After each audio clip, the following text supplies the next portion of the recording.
ತಾಂ ಆವಹ ಜಾತವೇದೋ ಲಕ್ಷ್ಮೀಮನಪಗಾಮಿನೀಂ ಯಸ್ಯಾಂ ಹಿರಣ್ಯಂ ವಿಂದೇಯಂ ಗಾಮಶ್ವಂ ಪುರುಷಾನಹಂ. ಓ ಜಾತವೇದ, the all-knowing God of fire, invite on my behalf Goddess Sri to come and stay with me. Having come and given all favors, she should not leave me.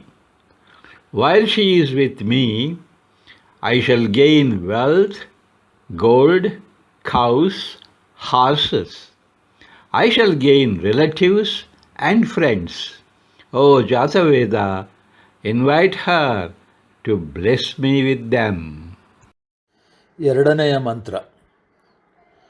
ಓ ಜಾತವೇದನೇ, ಸಕಲವನ್ನೂ ತಿಳಿದಿರುವ ಅಗ್ನಿದೇವನೇ, ಶ್ರೀದೇವಿಯು ಬಂದು ನನ್ನೊಡನೆ ನೆಲೆಸುವ ಸಲುವಾಗಿ ನನ್ನ ಪರವಾಗಿ ದೇವಿಯನ್ನು ಆಹ್ವಾನಿಸು. ಹಾಗೆ ಬಂದು ನನಗೆ ಎಲ್ಲ ನೆರವು ನೀಡಿ ಆಕೆ ನನ್ನನ್ನು ತೊರೆಯದಿರಲಿ. ಆಕೆ ನನ್ನೊಡನಿರುವಾಗ ಧನ, ಕನಕ, ಗೋಸಂಪತ್ತು, ಅಶ್ವಸಂಪತ್ತು ಇವೆಲ್ಲವನ್ನೂ ನಾನು ಹೊಂದುವಂತಾಗಲಿ. ಬಂಧು ಬಳಗ ಮತ್ತು ಮಿತ್ರರನ್ನು ನಾನು ಹೊಂದುವಂತಾಗಲಿ. ಓ ಜಾತವೇದ, ಇವೆಲ್ಲವನ್ನೂ ನೀಡಿ ನನಗೆ ಆಶೀರ್ವದಿಸಲೆಂದು ಆಕೆಯನ್ನು ಆಮಂತ್ರಿಸು.